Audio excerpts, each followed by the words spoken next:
प्रणम्य परमात्मानं सिद्धं त्रैलोक्यवन्दितं स्वाभाविक चिदानन्द स्वरूपं निर्मलाव्ययम् शुद्धजीवादिद्रव्याणां देशिकं च जिनेश्वरम् द्रव्यसंग्रहसूत्राणां वृत्तिं वक्षे समासतः जीवं जीवं दवं जिणवरवसहेण जेणनेतेष्ठं देविन्दविन्दवन्दं वन्दे तं सर्वदा शिरसा कहे जीव अजीव जिनवर वृषभ ने लोक में वे वंद्य सुरपति वृंद से वंदन करूं कर जोड़ में। विभ्रात द्रव्य संग्रह नामक ग्रंथ आचार्य श्री नेमीचंद सिद्धांती देव द्वारा रचित है और इसकी ब्रह्मदेव सूरी द्वारा रचित जो ये टीका है बृहद द्रव्य संग्रह, ये हम यहाँ पढ़ रहे हैं। इसमें 6 द्रव्यों का स्वरूप बताया गया है और सबसे पहले उसमें जीव की चर्चा चल रही है और जीव का स्वरूप 9 विशेषताओं के माध्यम से बताया जा रहा है। जीव की 9 विशेषताएं बताइए, कौन बता रहे हैं? बोलिए, अर्पणा बोलिए, अनम्यूट करके बोलिए 9 विशेषताएं। अर्पणा,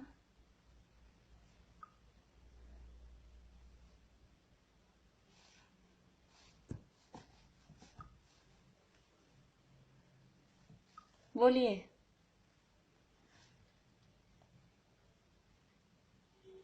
अर्पणा, नहीं आ रही आवाज?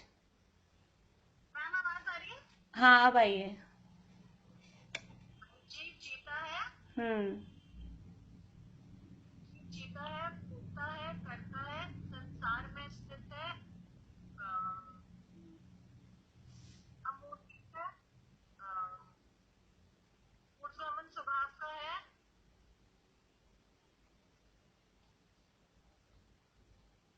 और लाइन से 3 क्या बोले? सिद्ध है, उपयोग में बोला था आपने? नहीं, उपयोग में नहीं बोला। उपयोग में है, सिद्ध है और अमूर्तिक है। चलिए बोलिए मीनू दी, आप बोलिए, मीनू दी बोलिए। आप लोग सेल्फ अनम्यूट कर सकते हैं अपने आप को।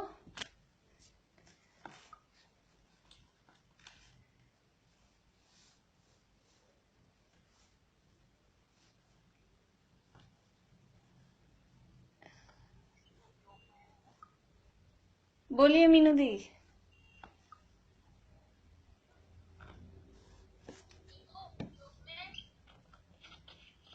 हाँ, उपयोग में अमूर्तिक है, करता है, मेरे को बोलना हो तो कैसे चाहिए बात? तो है, संसार में है, सिद्ध जैसा है और ऊर्ध्वमन है। हाँ, चलिए ठीक है। ये जीव की 9 विशेषताओं के माध्यम से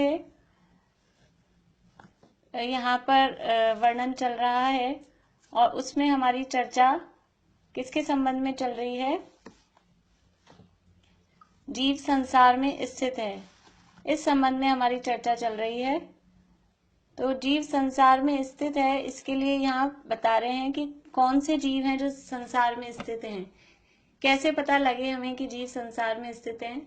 तो जितने भी ये जीव 1 इंद्रिय 2 इंद्रिय आदि हमें दिखाई दे रहे हैं, ये सब कर्म के उदय के से सहित हैं और ये इन्होंने अपने शरीर के प्रति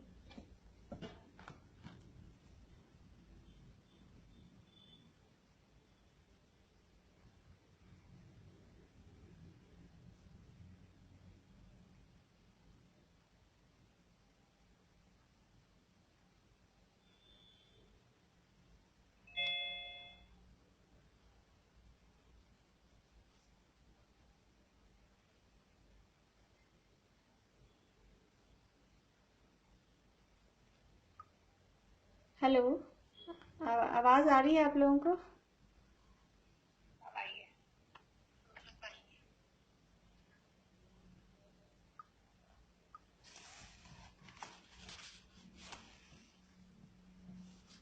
हाँ, वो कुछ फिर से चालू करते हैं हम। ये अनम्यूट है, म्यूट है? जीव उपयोग में है, जीता है, उपयोग में है, करता है, भोगता है, स्वदेह परिमाण है, संसार में स्थित है, सिद्ध है, ऊर्ध्वगमन स्वभाव वाला है। इस तरह से जीव की विशेषताएं कही गई हैं। अब यहाँ पर बात चल रही है जीव संसार में स्थित है। तो जीव संसार में क्यों स्थित है? कि जीव अपने शरीर और आत्मा में भेद विज्ञान नहीं करता, शरीर और आत्मा को अलग अलग नहीं जानता। तो ये शरीर के प्रति जो अपनापन है, इसके कारण वो कर्मों का बंध करता है, और उस कर्मों के बंध के कारण ये वापस वापस से शरीर प्राप्त करता है। और इस शरीर में अपनापन होने के कारण जो एक इंद्रिय, दो इंद्रिय आदि त्रस और स्थावर जीव हैं, इन त्रस और स्थावर जीवों की हिंसा करता है।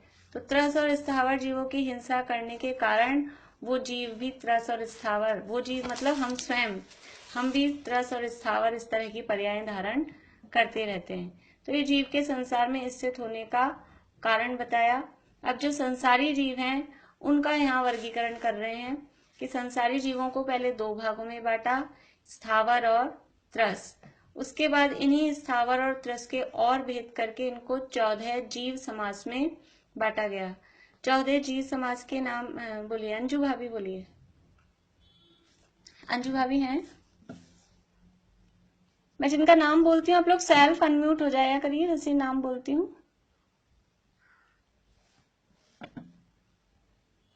हेलो। हाँ बोलिए। एक इंद्रिय में एक इंद्रिय सूक्ष्म, एक इंद्रिय बाधक, हम्म द्विइंद्रिय, एक इंद्रिय सूक्ष्म प्राप्तक, एक इंद्रिय सूक्ष्म अप्राप्तक, एक इंद्रिय बाधा प्राप्तक, एक इंद्रिय बाधा अप्राप्तक, हाँ। द्विइंद्रिय प्राप्तक, द्विइंद्रिय अप्राप्तक, हम्म तीन इंद्रिय प्राप्तक, तीन इंद्रिय अप्राप्तक, हम्म चार इंद्रिय प्राप्तक, चार इंद्रिय अप्राप्तक, हम्म पंचेंद्रिय संघी प्राप्तक, पंचेंद्रिय असंघी प्राप्तक, पंचेंद्रिय संघी अप्राप्तक, पंचेंद्रिय संघी हाँ, पहले असंगी पंचेंद्रिय अपर्याप्तक, फिर असंगी पंचेंद्रिय पर्याप्तक, फिर संगी पंचेंद्रिय अपर्याप्तक और संगी पंचेंद्रिय पर्याप्तक। बढ़िया। तो इस तरह से ये 14 जीव समास, ये 14 टाइप्स में जीवों को वर्गीकृत किया।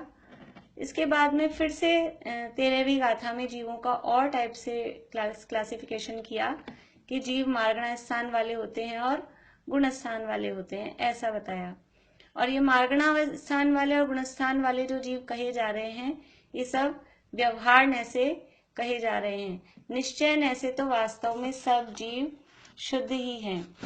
व्यवहार न से जीव मार्गणा स्थान वाले और गुणस्थान वाले हैं, निश्चय न से सभी जीव शुद्ध ही हैं। तो यहाँ 13वीं गाथा के आधार पर हम गुणस्थानों का सामान्य स्वरूप देख रहे थे। गाथा का पाठ करते हैं एक बार। मग्गण गुण ठाणे हिय 14 ही हवन्ति तह अशुद्धनया विन्नेया संसारी सव्वे शुद्धाहु शुद्धनया। मार्गण स्थान और गुण स्थानों की अपेक्षा से अशुद्ध न से संसारी जीव 14 प्रकार के कहे गए हैं।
यूज कर रहे हैं क्या तुम लोग? नेट मेरे कनेक्शन ही नहीं आ रहा, बार बार में कट रही, क्लास ही बंद हो रही है।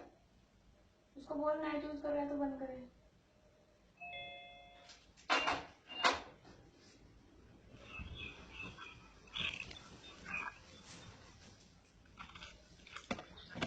हाँ, सभी लोग हैं क्लास में?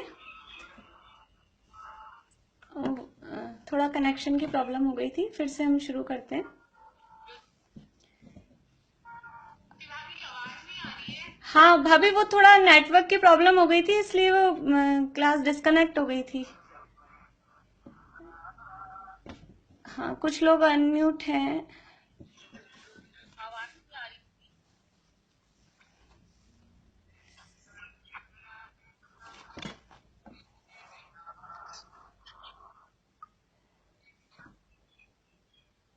अभी आवाज आ रही है? आ रही है आवाज?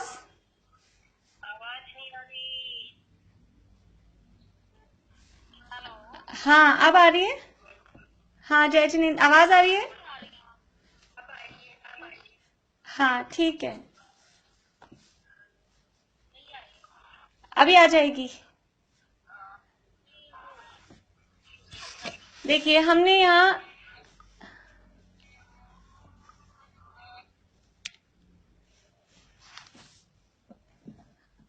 अगर अब आवाज नहीं आए तो आप लोग कोई अनम्यूट करके बताइएगा कि आवाज नहीं आ रही है। हम यहाँ कल, अब आ रही है आवाज? हाँ ओके ओके ओके। यहाँ हम गुणस्थानों की बात कर रहे थे। गुणस्थान किसे कहते हैं? कि गुणस्थान है वो जीव की अवस्था है, और जीव के अवस्था, जीव के गुणों की अवस्था। कौन से गुणों की अवस्था?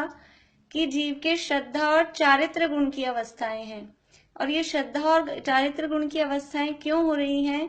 कि मोह और योग के निमित्त से, मोह और योग के निमित्त से जीव के श्रद्धा और चारित्र गुण की होने वाली तारतम्य रूप, तारतम्य मतलब हीनादिक, कम ज्यादा रूप जो अवस्थाएं हैं, उसको गुणस्थान कहते हैं। और ये गुणस्थान 14 होते हैं। मिथ्यात्व, सासाधन, मिश्र, अविरत सम्यक्त्व, देशविरत, प्रमत्तविरत, अप्रमत्तविरत, अपूर्वकरण, अनिवृत्तिकरण, सूक्ष्म सांप्राय, उपशांत मोह, क्षीण मोह, सयोग केवली और अयोग केवली। इस तरह से 14 गुणस्थान हैं। इनका सामान्य स्वरूप हम देख रहे हैं। पहला गुणस्थान का नाम है मिथ्यात्व। मिथ्यात्व नामक दर्शन मोहनीय कर्म के उदय से कहा जा रहा है, उदय के समय में, यानी उसके उदय के निमित्त से। यहाँ कथन किया जाएगा निमित्त की मुख्यता से कि इससे ऐसा हो रहा है, पर वास्तव में कर्म कोई जीव को मिथ्या दृष्टि नहीं बनाता। कर्म से जीव मिथ्या दृष्टि नहीं हो रहा है। जीव स्वयं ही अपनी भूल से अपने स्वरूप को भूला है, तत्वों का अश्रद्धान किया है, तो उस समय उस कर्म का निमित्त पर आरोप आता है, उस पे कथन किया जाता है कि इसके कारण ये ऐसा हो रहा है। तो यहाँ परिभाषाओं में ऐसा लगेगा निमित्त का कथन किया जाएगा, पर वास्तव में कर्म का दोष नहीं है, दोष तो जीव का ही है, ऐसा समझना चाहिए। तो मिथ्यात्व नामक दर्शन मोहनीय कर्म के उदय से या उदय के निमित्त से जीव की जो अतत्व श्रद्धान रूप, तत्वों के अश्रद्धान रूप जो जीव की परिणति होती है, ऐसी जीव की परिणति का, जीव की उस अवस्था का नाम मिथ्यात्व गुणस्थान है। यह मिथ्यात्व अग्रहित और ग्रहित के भेद से 2 प्रकार का है, जिसे हम 6 डाला की दूसरी ढाल में हमने देखा है और पहले भी हम पढ़ चुके हैं। अनादिकाल से जो 7 तत्वों के संबंध में विपरीत मान्यता चली आ रही है, वो अग्रहित मिथ्यात्व है। और इस भाव में कुगुरु, कुदेव, कुधर्म के निमित्त से जो नई मिथ्या मान्यता ग्रहण कर ली जाती है, या जो अनादिकालीन पुराना मिथ्यात्व था उसको और ज्यादा पुष्ट कर लिया जाता है, वो कहलाता है ग्रहित मिथ्यात्व। तो ये मिथ्यात्व 2 प्रकार का है। इस मिथ्यात्व गुणस्थान के काल के संबंध में हमने देखा था कि मिथ्यात्व गुणस्थान का टाइम कितना है। तो वास्तव में इसका टाइम 2 तरह से हमने देखा था, एक तो अनादि मिथ्या दृष्टि की अपेक्षा और एक सादी मिथ्या दृष्टि की अपेक्षा। और दूसरी तरह से देखा कि अभव्य की अपेक्षा और भव्य की अपेक्षा। तो जो अनादिकाल से मिथ्या दृष्टि है ऐसा जीव, अब वो अनादिकाल से जो मिथ्या दृष्टि है वो भव्य है कि अभव्य है? अनादिकाल से जो मिथ्या दृष्टि है यदि वो भव्य है तो उसके मिथ्यात्व गुणस्थान का काल कहलाएगा अनादि शांत। यानी अनादिकाल से तो मिथ्यात्व गुणस्थान चला आ रहा है, लेकिन कभी ना कभी उसका अंत हो जाएगा क्योंकि वो भव्य है। इसलिए जो भव्य अनादि मिथ्या दृष्टि है उसके मिथ्यात्व गुणस्थान का काल हो गया अनादि शांत। लेकिन जो सादी मिथ्या दृष्टि है, सादी मिथ्या दृष्टि किसे कहते हैं? कि जिसने एक बार सम्यक दर्शन प्राप्त करके और सम्यक दर्शन को छोड़ दिया, वापस से मिथ्या दृष्टि हो गया, तो उसके मिथ्यात्व की शुरुआत अब हमें पता चल गई कि ये अब से वापस मिथ्या दृष्टि हुआ है। अनादिकाल से तो सभी मिथ्या दृष्टि हैं, उनके तो मिथ्यात्व की कोई स्टार्टिंग है ही नहीं। लेकिन जिसने एक बार उस पर ब्रेक लगाया, सम्यक दर्शन प्राप्त किया और उस सम्यक दर्शन को प्राप्त करके फिर से छोड़ दिया और फिर मिथ्या दृष्टि हो गया, तो उसकी मिथ्यात्व की शुरुआत का पॉइंट हमें पता लग जाता है। तो उसे कहते हैं स्टार्टिंग पॉइंट जिसका पता लग गया, यानी आदि सहित हो गया, तो वो कहलाता है सादी मिथ्या दृष्टि। ऐसे सादी मिथ्या दृष्टि के मिथ्यात्व गुणस्थान का काल कितना होगा? तो उसमें फिर 3 भेद करेंगे। सादी मिथ्या दृष्टि के मिथ्यात्व गुणस्थान के काल में 3 भेद करेंगे, एक जघन्य काल, एक मध्यम काल और एक उत्कृष्ट काल। तो सादी मिथ्या दृष्टि के मिथ्यात्व गुणस्थान का जघन्य काल कितना बताया? कि कम से कम एक बार सम्यक दर्शन छोड़ के जो मिथ्यात्व में आ गया है तो वो मिथ्यात्व गुणस्थान में कम से कम कितनी देर रहेगा? तो उसको कम से कम अंतर मुहूर्त तो रहना ही पड़ेगा। ऐसा नहीं हो सकता कि कोई भी जीव एक समय, 2 समय, 3 समय मिथ्यात्व गुणस्थान में रहा और वापस से सम्यक दर्शन प्राप्त कर लिया, ऐसा नहीं होगा। उसको कम से कम अंतर मुहूर्त तो मिथ्यात्व गुणस्थान में रहना ही होगा। तो ये सादी मिथ्या दृष्टि के मिथ्यात्व गुणस्थान का जघन्य काल, अंतर मुहूर्त। अब उत्कृष्ट काल देखते हैं। तो उत्कृष्ट काल कहा जाता है किंचित न्यून अर्थ पुद्गल परावर्तन। ये समझ लीजिए बहुत लंबा काल है। पुद्गल परावर्तन का काल अनंत काल है, उसमें आधा पुद्गल परावर्तन और उसमें कुछ कम, किंचित न्यून अर्ध पुद्गल परावर्तन काल, ये सादी मिथ्या दृष्टि के मिथ्यात्व गुणस्थान का उत्कृष्ट काल है। और मध्यम काल कौन सा होगा? कि जघन्य और उत्कृष्ट के बीच वाला जो भी जितना भी काल हुआ, यानी अंतर मुहूर्त से एक समय प्लस करके और किंचित न्यून अर्ध पुद्गल परावर्तन काल में एक समय कम करें, तो बीच का जितना भी टाइम पीरियड हुआ, 10 साल, 100 साल, 200 साल, इस तरह से लगाते जाएं, तो वो सारा कहलाएगा उसका मध्यम काल। अब ये सादी मिथ्या दृष्टि भव्य होता है कि अभव्य होता है? बोलिए, कौन बताएंगे? बोलिए रेखा भाभी, सादी मिथ्या दृष्टि भव्य होता है या अभव्य होता है? भव्य। कैसे पता लगा? बोलिए प्रीति, भव्य है ये कैसे पता लगा? सम्यक दर्शन हो गया ना उसको। हाँ, बहुत अच्छा। क्योंकि उसको सादी कब कहा कि सम्यक दर्शन होके छूट गया, तो सम्यक दर्शन हो गया इट मीन्स वो भव्य है। तो ये सादी मिथ्या दृष्टि तो भव्य ही है। तो अभी हमने किस अपेक्षा से देखा मिथ्यात्व का काल? अभव्य की अपेक्षा। अभव्य भी कौन सा? नहीं सॉरी, अनादि मिथ्या दृष्टि की अपेक्षा। अनादि मिथ्या दृष्टि जो भव्य है तो उसका मिथ्यात्व गुणस्थान का काल है अनादि शांत। और जो भव्य है, भव्य का काल कितना? 3 तरह से देखा, जघन्य, मध्यम और उत्कृष्ट।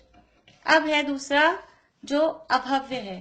तो अभव्य का मिथ्यात्व गुणस्थान का काल कितना बताया था? बोलिए मीता भाभी, अभव्य का मिथ्यात्व गुणस्थान का काल कितना है?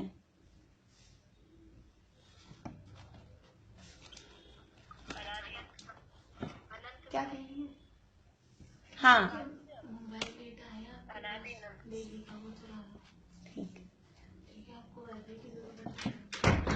हाँ, अनादि अनंत काल। अभव्य जीव है वो अनादि काल से मिथ्यात्व में है और अनंत काल तक वो मिथ्यात्व में ही रहेगा।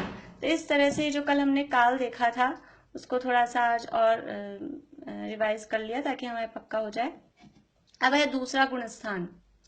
मिथ्यात्व गुणस्थान के संबंध में और विशेष बातें हैं कि मिथ्यात्व गुणस्थान में कौन से जीव रहते हैं, कौन से जीव हैं जो मिथ्यात्व गुणस्थान में हैं, जो नियम से मिथ्यात्व गुणस्थान में ही हैं। तो अभी जो हम संसारी जीवों का स्वरूप पढ़ रहे हैं उसी के आधार पे हम देखें तो जितने भी एक इंद्रिय से लेके असंगी पंचेंद्रिय तक के जीव हैं, हमको पता है ये 2 इंद्रिय है, 3 इंद्रिय है, 1 इंद्रिय है। अब उनका गुणस्थान पूछा जाए तो बता सकते हैं उनका गुणस्थान कौन सा है? कि हाँ, आंख मीच के हम बता सकते हैं, क्योंकि एक इंद्रिय से असंगी पंचेंद्रिय तक का सभी जीवों का पहला मिथ्यात्व गुणस्थान ही होता है, मिथ्यात्व गुणस्थान ही होता है। नियम से एक इंद्रिय से असंगी पंचेंद्रिय तक के जीवों का मिथ्यात्व गुणस्थान ही होता है। जितने भी एक इंद्रिय, 2 इंद्रिय, 3 इंद्रिय, 4 इंद्रिय और असंगी पंचेंद्रिय हैं वो सब मिथ्यात्व गुणस्थान में है। इसके अलावा जो पर्याप्त अपर्याप्त की अपेक्षा हमने देखा, तो जितने भी अपर्याप्त जीव हैं, भले ही फिर वो सैनी पंचेंद्रिय भी हों, तो सभी अपर्याप्त जीव, लब्धि अपर्याप्त जीव, वो सब भी मिथ्यात्व गुणस्थान वाले ही होते हैं। तो ये हम कुछ जीवों की पहचान कर सकते हैं, उनके जो वर्गीकरण हमने किया है उसके हिसाब से कि ये जीव नियम से मिथ्या दृष्टि ही होते हैं। और छेड़ाला में जो हमने जीवों का वर्गीकरण देखा तीसरी ढाल में, कि जीव या आत्मा 3 प्रकार के, बहिरात्मा, अंतरात्मा और परमात्मा। तो इन 3 प्रकार की कैटेगरीज में से पहले गुणस्थान वाले किस कैटेगरी में जाएंगे? तो ये सारे पहले गुणस्थान वाले जीव बहिरात्मा ही होते हैं। इस तरह से हम इनको देख सकते हैं। अब अलग अलग गतियों में ये मिथ्यात्व गुणस्थान कब नष्ट कर सकते हैं उसका भी वर्णन आता है कि मनुष्य गति में कोई जीव अपना मिथ्यात्व गुणस्थान को छोड़ना चाहे तो वो कब छोड़ सकता है?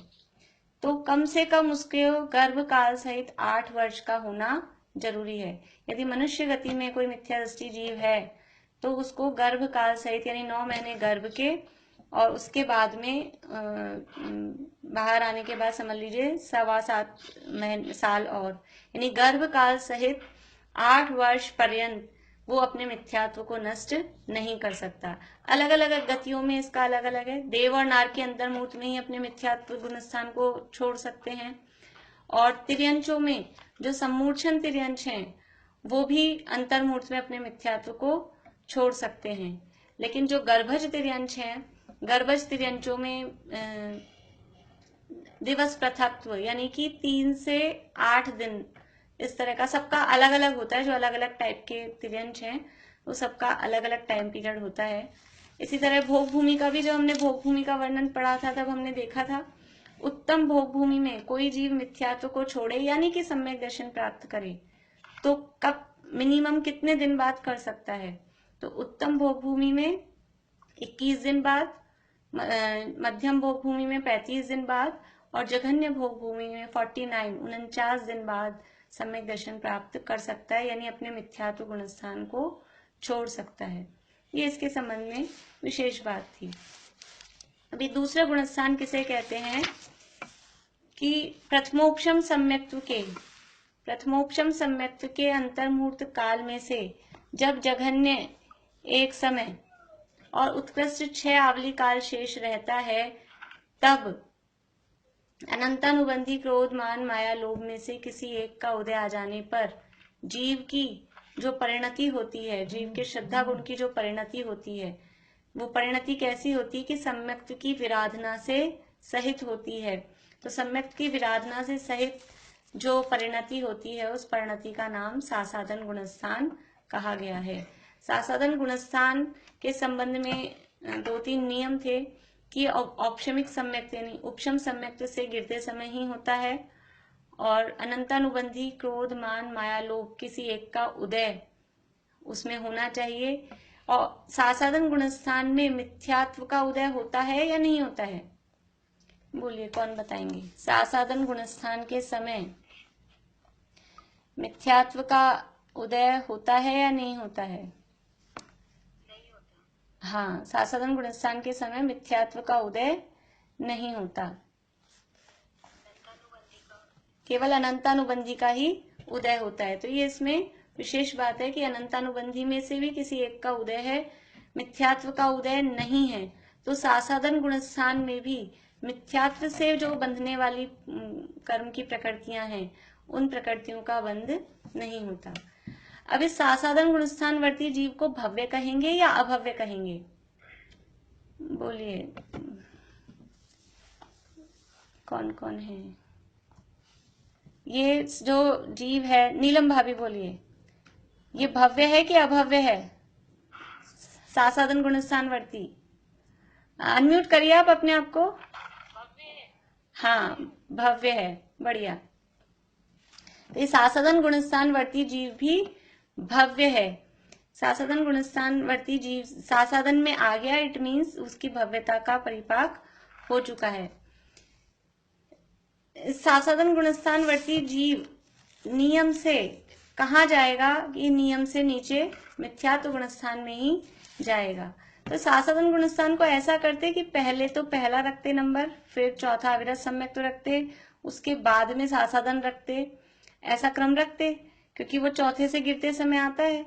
लेकिन वास्तव में ये जो गुणस्थानों का क्रम दिया गया है, ये विशुद्धि की अपेक्षा से दिया गया है। इसमें जितनी विशुद्धि ज्यादा है, उन गुणस्थानों को ऊपर रखा गया है जिनमें विशुद्धि कम है।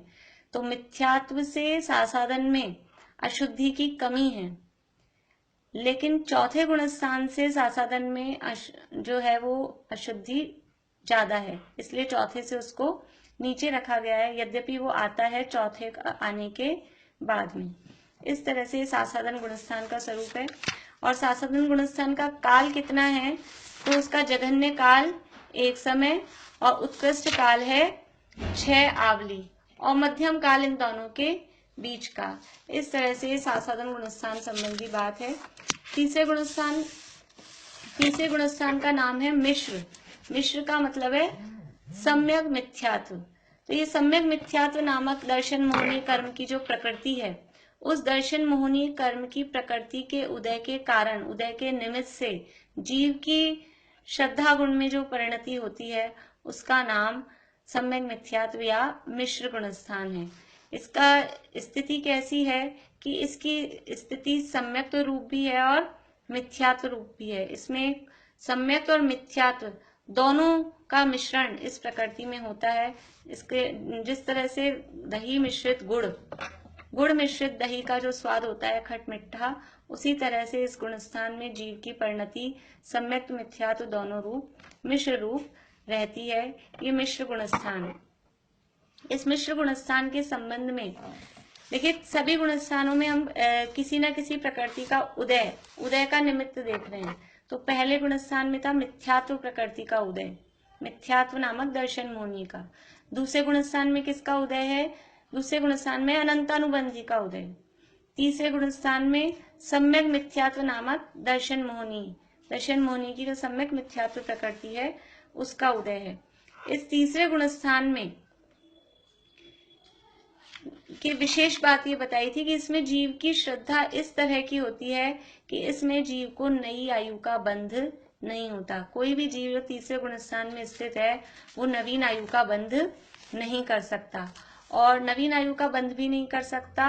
और साथ ही साथ इस गुणस्थान के परिणाम ऐसे होते हैं कि इस गुणस्थान में जीव का मरण भी नहीं होता।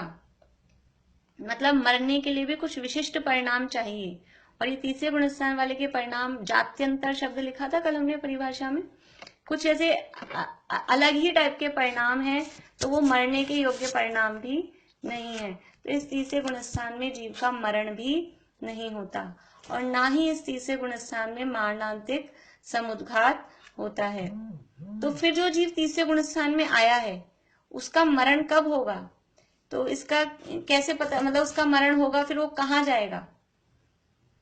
तो यदि तीसरे गुणस्थान में आने से पहले, तीसरे गुणस्थान में कहाँ से आता है जीव? मुख्य रूप से, जनरली सामान्य रूप से तीसरे गुणस्थान में चौथे गुणस्थान से आता है, चौथे पांचवें छठे से, यानी ऊपर से नीचे आता है।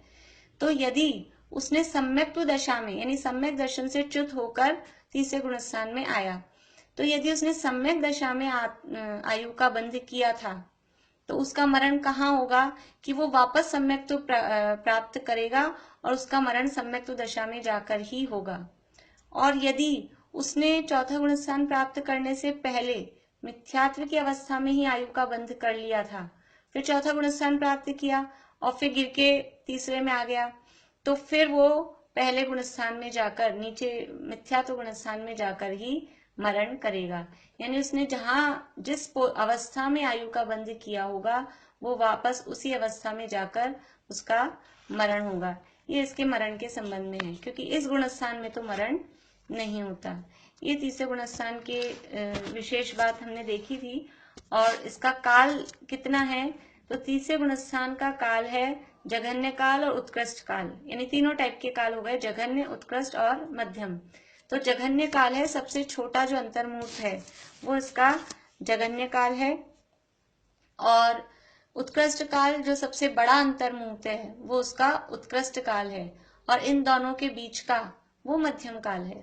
सबसे छोटा अंतर्मुहूर्त कितना होता है, बोलिए सुलोचना भाभी, सबसे छोटा अंतर्मुहूर्त कितना होता है? सुलोचना भाभी, आवाज नहीं आ रही, आप अनम्यूट करिए अपने आप को।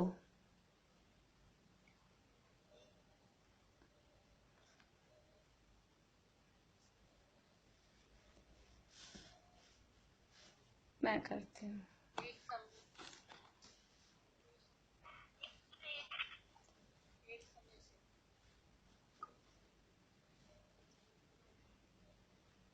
हाँ, अब बोलिए सुलोचना भाभी।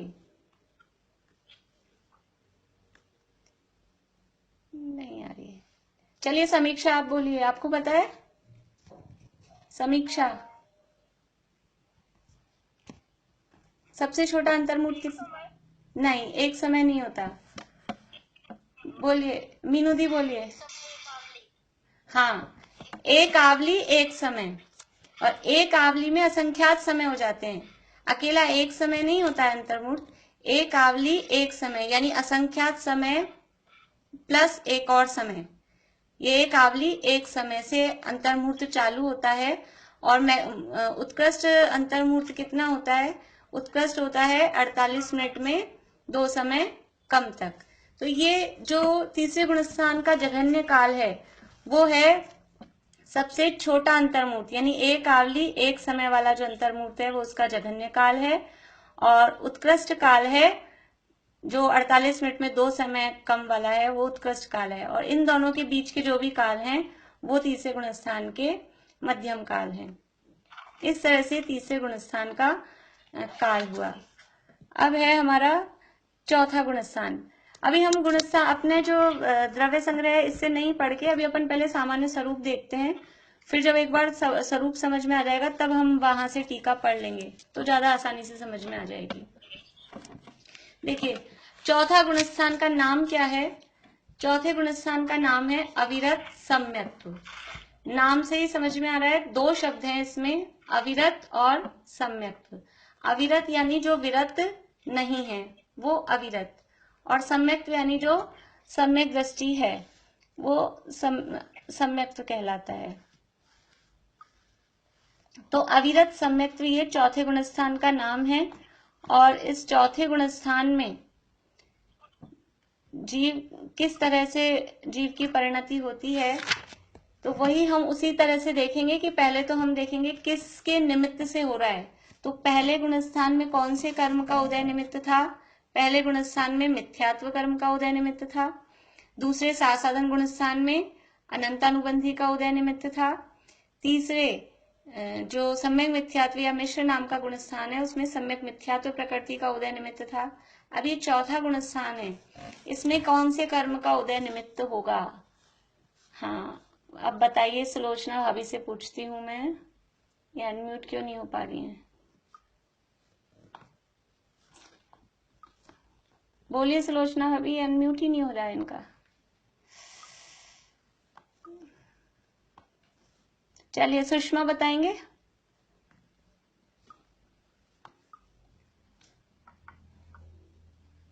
सुषमा,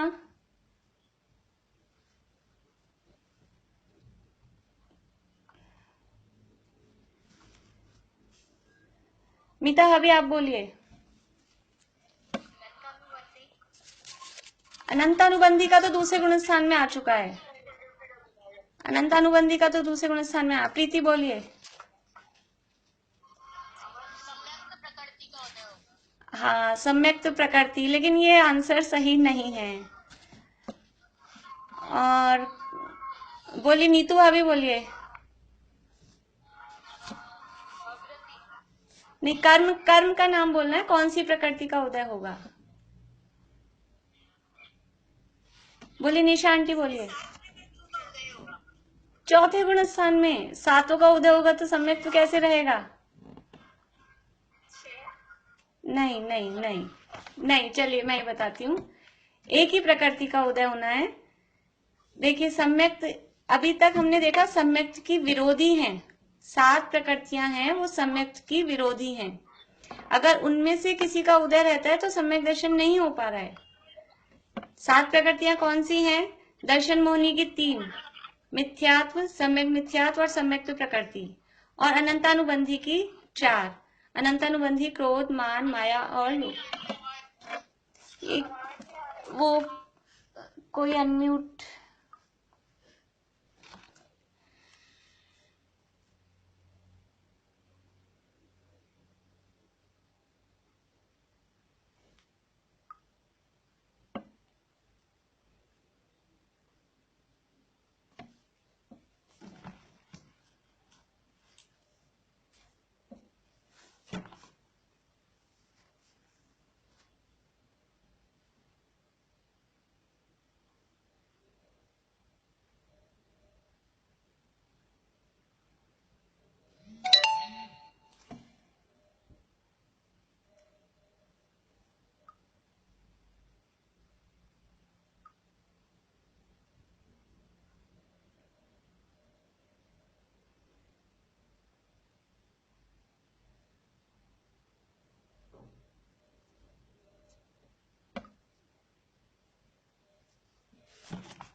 शुरू करें हम फिर से।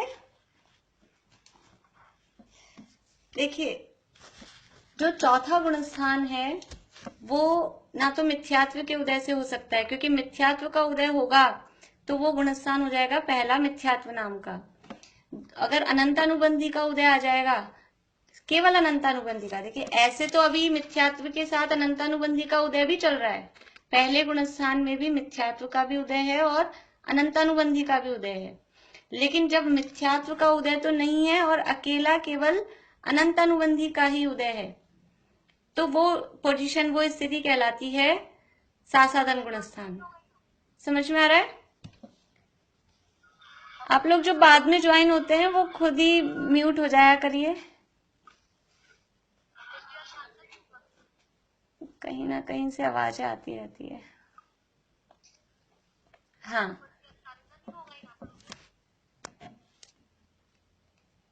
किसी की आवाज आ रही है वो म्यूट कर लें। देखिए तो अकेला यानी जो पहला मिथ्यात्व गुण स्थान है उसमें तो मिथ्यात्व का और अनंतानुबंधी का पांचों का उदय है। लेकिन जो दूसरा गुण स्थान है उसमें मिथ्यात्व का उदय नहीं है पर अनंतानुबंधी का उदय है।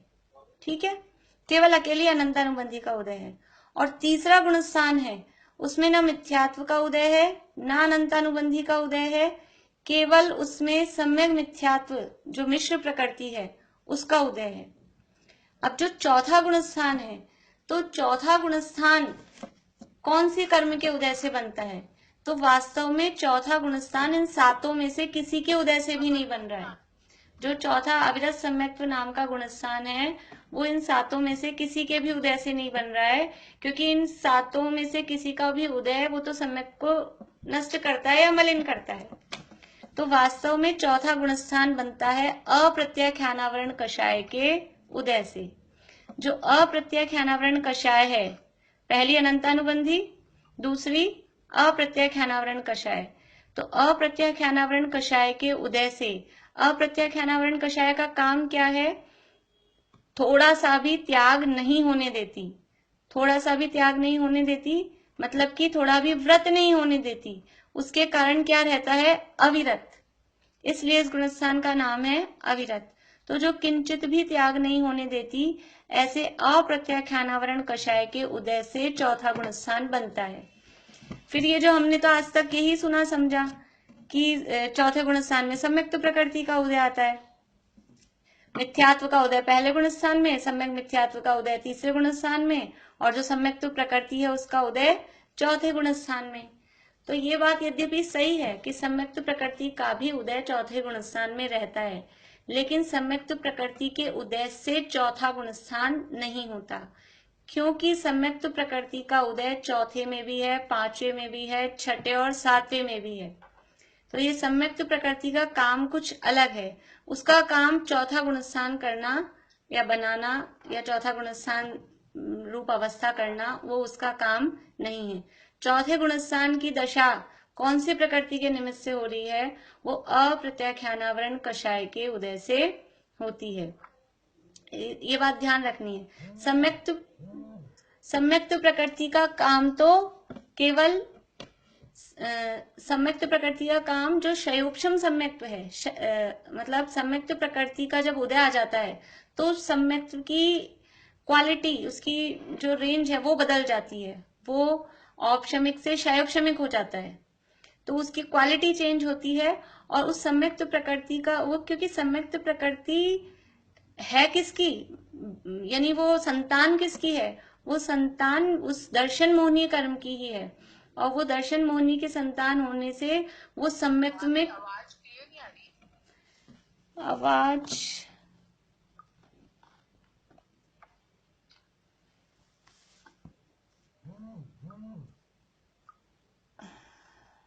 देखिए अब आएगी तो क्लियर। कुछ लोग अनम्यूट रह जाते हैं, तो वो जो बाद में आते हैं ना वो अनम्यूट रह जाते हैं। तो ये सम्यक्त प्रकृति का काम तो सम्यक दर्शन में दोष उत्पन्न करना है, क्योंकि ये सम्यक्त प्रकृति दर्शन मोहनी की संतान है। वो सम्यक दर्शन को नहीं बना के रख रही है, वो तो सम्यक्त उसके होने पर सम्यक्त बना हुआ है, क्योंकि वो इतना ज्यादा समझ लीजिए तकलीफ नहीं दे रही है कि सम्यक दर्शन नष्ट हो जाए, लेकिन फिर भी वो कुछ तकलीफ तो देती है। वो क्या तकलीफ देती है? कि वो सम्यक दर्शन में चल मल और अगाढ़ दोष जो हमने पढ़े थे 8वें अध्याय में, तो ये सम्यक दर्शन में दोष उत्पन्न करती है। तो वास्तव में सम्यक्त प्रकृति के उदय से चौथा गुणस्थान नहीं है। चौथे गुणस्थान में उदय निमित्त कहेंगे तो कौन से कर्म का है?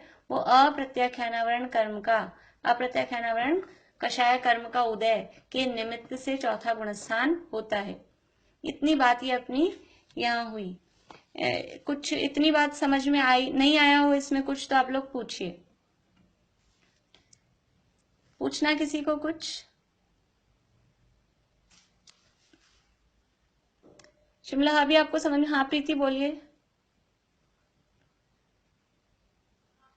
चौथे में मेन चीज क्या रहेगी? या तो वो सातों प्रकृति के उपशम से हो रहा है, और उदय तो चारित्र मुनि की बाकी सब चीजों का है ना, अप्रत्यक्ष। हाँ बढ़िया आगे की जो है बढ़िया। देखो उदय तो सबका है, अभी हमारे सबका उदय है कि नहीं है?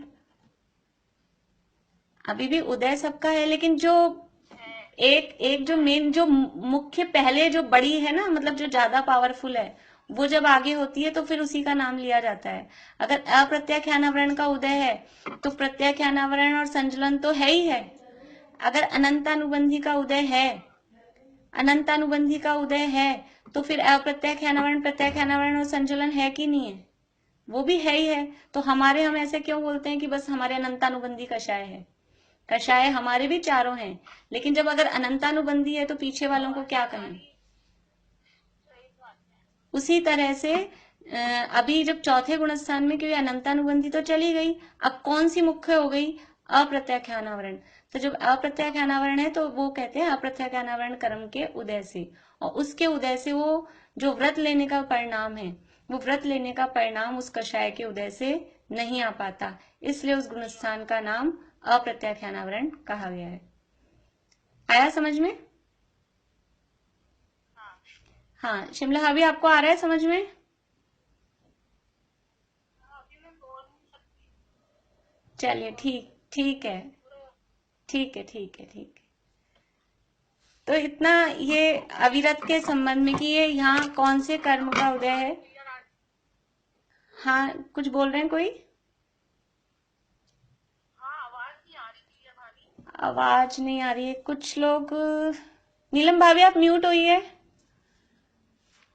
म्यूट हूँ मैं तो। आवाज आ रही है आपकी, अनम्यूट है आप।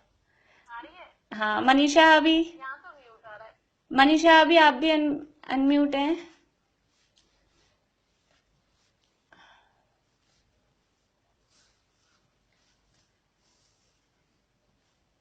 चलिए तो अभी की बात हम यहीं पूरा करते हैं इसको, बाकी की चर्चा फिर कल करेंगे। आप लोगों को नहीं समझ में आया हो तो अभी भले ही नहीं पूछ पा रहे हैं, सोच के रखें, कुछ बाद में कोई बात हो तो कल उसको पूछें, सोचें, क्योंकि अभी बात थोड़ी ऐसी चली, इसलिए मैं थोड़ा रिवाइज भी कर रही हूँ, बहुत ज्यादा फास्ट नहीं ले रही हूँ कि जितना हम पढ़ रहे हैं उतना हमको समझ में आता जाए।